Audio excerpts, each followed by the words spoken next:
스마트폰 화면 속 김한솔의 얼굴을 본 순간 그는 결심했습니다. 베를린 북한 대사관 3층 생사래권 점프가 시작됩니다. 도대체 그 짧은 영상에 무엇이 담겨 있었기에 목숨을 걸었을까요? 2017년 2월 전 세계가 경악했습니다.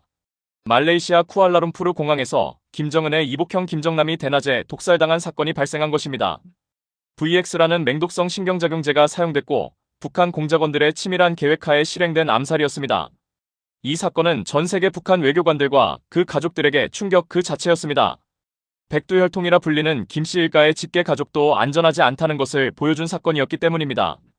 해외에 나와 있던 북한 외교관 자녀들은 생각했습니다. 김씨 일가도 저렇게 당하는데 우리는 과연 안전할까? 당시 독일 베를린 북한 대사관에는 어라는 청년이 살고 있었습니다. 그는 대사관 고위 외교관의 아들이었습니다. 북한 본토에서라면 상상도 할 수 없는 환경이었지만 그래도 대사관 안은 작은 북한이었습니다.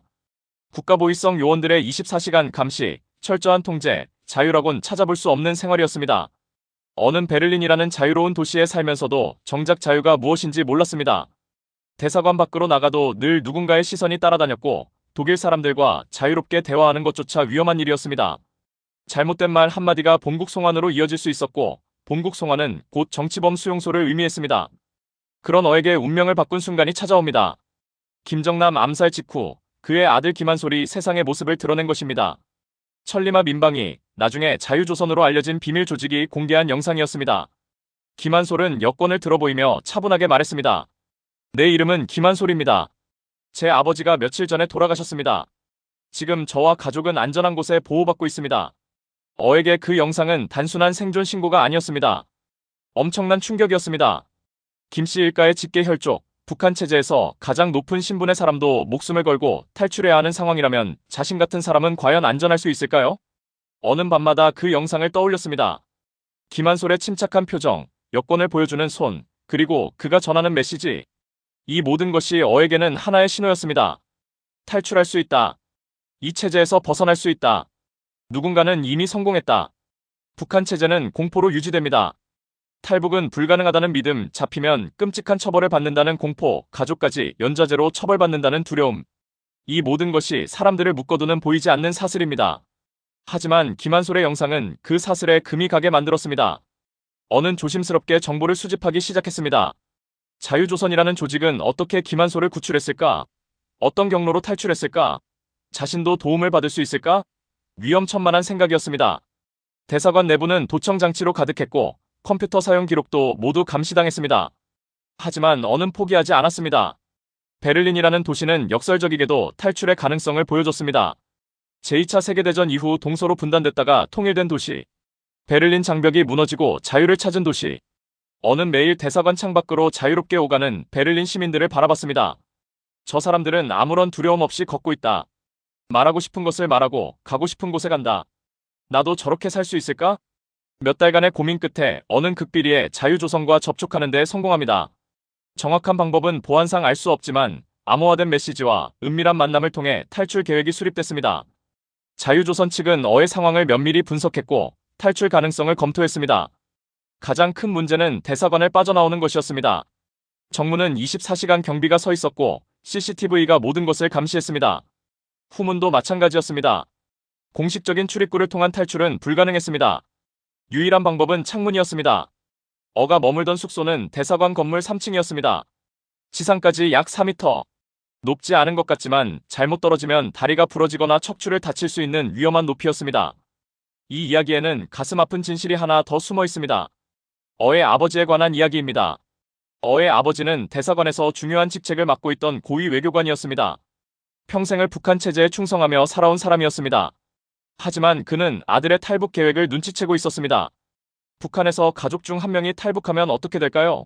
남은 가족은 반역자 가족으로 낙인 찍힙니다. 정치범 수용소로 끌려가거나 공개 처형당하기도 합니다. 3대가 연좌제로 처벌받습니다. 어의 아버지는 아들이 탈북하면 자신이 어떤 운명을 맞이할지 너무나 잘 알고 있었습니다. 놀라운 것은 아버지가 아들을 말리지 않았다는 점입니다. 오히려 아버지는 아들의 계획을 돕기로 결심했습니다. 직접적으로 도울 수는 없었지만 적어도 방해하지 않기로 한 것입니다. 그리고 결정적인 순간에 보위부 요원들의 시선을 다른 곳으로 돌리기로 했습니다. 부모의 마음은 참 놀랍습니다. 어르신 여러분도 자녀를 키우시며 느끼셨을 겁니다. 자식이 행복하다면, 자식이 자유롭다면 부모는 무엇이든 희생할 수 있습니다. 어의 아버지도 마찬가지였습니다. 평생 충성했던 체제보다 아들의 자유가 더 중요했습니다. 아버지는 아들에게 직접 말하지 못했습니다. 대사관 안은 모든 대화가 감청될 수 있는 곳이었으니까요. 하지만 아버지와 아들은 눈빛으로 대화했습니다. 아버지의 눈은 이렇게 말하고 있었습니다. 가거라. 뒤돌아보지 마라. 자유롭게 살아라. 그것이 아버지의 마지막 소원이다. 운명의 날이 다가왔습니다. 자유조선에서 준비한 차량이 대사관 근처에 대기했습니다. 시간은 새벽 2시. 대사관의 감시가 가장 느슨해지는 시간이었습니다. 어는 3층 방 창문을 조심스럽게 열었습니다. 차가운 베를린의 밤 공기가 얼굴을 스쳤습니다. 아래를 내려다봤습니다. 어둠 속에 콘크리트 바닥이 보였습니다. 4m. 2층 높이입니다. 떨어지면 아플 것입니다. 다리가 부러질 수도 있습니다. 하지만 뒤돌아보니 더 큰 공포가 기다리고 있었습니다. 감시, 통제, 고문, 죽음. 어는 심호흡을 했습니다. 그리고 뛰었습니다. 쿵. 둔탁한 소리와 함께 어의 몸이 지면에 닿았습니다. 발목에 날카로운 통증이 느껴졌지만 아드레날린이 고통을 잊게 해줬습니다. 대기하고 있던 차가 재빠르게 다가왔습니다. 어는 차에 올라탔고 차는 곧바로 출발했습니다. 베를린의 야경이 창밖으로 스쳐 지나갔습니다. 어는 생전 처음으로 자유의 공기를 마셨습니다. 하지만 이야기는 여기서 끝나지 않습니다. 탈출은 시작일 뿐이었습니다. 아침이 되자 대사관은 발칵 뒤집혔습니다. 어의 실종이 발견된 것입니다. 북한 측은 즉각 추격조를 가동했습니다.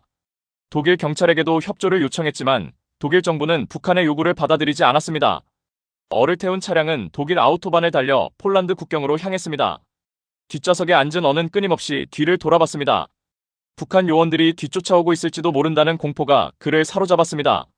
자유조선 요원들은 어를 안심시켰지만 긴장의 끈을 놓지 않았습니다. 국경을 넘는 순간까지도 안심할 수 없었습니다. 폴란드를 거쳐 다시 다른 나라로 이동했습니다. 정확한 경로는 보안상 밝힐 수 없지만 어는 여러 나라를 거쳐 최종 정착지에 도착했습니다. 하지만 그곳에서도 완전히 안전하지는 않았습니다. 북한 정권은 어의 탈출을 단순한 망명으로 보지 않았습니다. 김한솔의 영상에 자극받은 엘리트층의 연쇄 이탈, 그 시작을 알리는 위험한 신호로 판단했습니다. 만약 대사관 자녀들이 하나둘 탈출하기 시작하면 체제 유지에 심각한 위협이 될 수 있었습니다. 그래서 북한은 어를 제거하기 위해 공작원을 파견했습니다.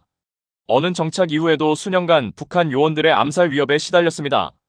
거처를 자주 옮겨야 했고 신분을 철저히 숨겨야 했습니다. 자유를 얻었지만 동시에 평생 어깨 너머를 돌아보며 살아야 하는 운명을 받아들여야 했습니다. 무엇보다 가슴 아픈 것은 아버지의 운명이었습니다. 어가 탈출한 직후 아버지는 북한으로 긴급 소환됐습니다. 예상했던 일이었습니다. 아버지는 끔찍한 고문과 신문을 받았을 것입니다. 정치범 수용소로 끌려갔을 수도 있고 공개 처형당했을 수도 있습니다. 정확한 소식은 알 수 없지만 아버지가 무사하지 못했다는 것은 분명합니다. 어는 자유를 얻었습니다. 하지만 그 자유의 대가는 너무나 컸습니다. 밤마다 악몽을 꿉니다. 3층 창문에서 뛰어내리던 순간 어둠 속에서 자신을 바라보던 아버지의 눈빛, 그리고 베를린을 떠나는 차 안에서 뒤를 돌아보던 그 순간이 계속 떠오릅니다. 김한솔의 짧은 영상 하나가 쏘아 올린 작은 공. 그것은 베를린 대사관 3층에서 한 청년을 뛰어내리게 만들었습니다. 그리고 한 아버지를 희생시켰습니다. 지금도 어딘가에서 자유조선과 같은 조직들은 목숨을 건 탈출을 돕고 있을 것입니다. 그리고 또 다른 누군가는 이 순간에도 창가에 서서 자유를 향한 투신을 준비하고 있을지 모릅니다. 어르신 여러분, 우리는 자유로운 나라에서 태어나고 자랐습니다. 말하고 싶은 것을 말할 수 있고 가고 싶은 곳에 갈 수 있습니다. 정부를 비판해도 감옥에 가지 않고 다른 나라로 여행을 떠나도 누가 막지 않습니다. 이 모든 것이 너무나 당연하게 느껴집니다. 하지만 북한에 사는 2,500만 명의 사람들에게 자유는 상상조차 할 수 없는 것입니다. 잘못된 말 한마디가 가족 전체를 파멸로 이끌 수 있는 곳, 태어날 때부터 죽을 때까지 감시받고 통제받는 곳, 그곳에서는 자유가 목숨보다 귀한 것입니다. 어의 이야기는 우리에게 많은 것을 생각하게 합니다. 자유란 무엇인가? 인간다운 삶이란 무엇인가? 우리가 누리는 이 평범한 일상이 얼마나 소중한 것인가? 어쩌면 우리는 너무 당연하게 여기고 있는 것은 아닐까요? 어는 지금 어디선가 새로운 이름으로 살고 있습니다. 자유롭게 거리를 걷고 마음껏 숨을 쉬고 두려움 없이 웃습니다. 하지만 그의 마음속에는 평생 지울 수 없는 상처가 있습니다. 자유를 위해 희생된 아버지, 그리고 뒤에 남겨진 사람들에 대한 죄책감. 김한솔도 마찬가지일 것입니다. 그의 영상 하나가 많은 사람들에게 희망을 주었지만 동시에 얼마나 많은 사람들이 그로 인해 고통받았을까요? 자유는 때로 이렇게 무거운 것입니다. 오늘 이 이야기를 통해 어르신 여러분께 말씀드리고 싶은 것은 이것입니다. 우리가 누리는 자유와 평화는 결코 공짜가 아니라는 것. 누군가의 희생과 용기 위에 세워진 것이라는 것. 그리고 지금도 자유를 위해 목숨을 걸고 있는 사람들이 있다는 것. 어의 용기와 아버지의 희생이 헛되지 않기를 바랍니다. 그리고 언젠가 북한 땅에도 진정한 자유의 바람이 불기를 간절히 기도합니다. 우리 모두가 자유의 소중함을 잊지 않고 인권의 가치를 기억하는 사회가 되기를 바라며 오늘 이야기 여기까지입니다. 시청해주셔서 감사합니다.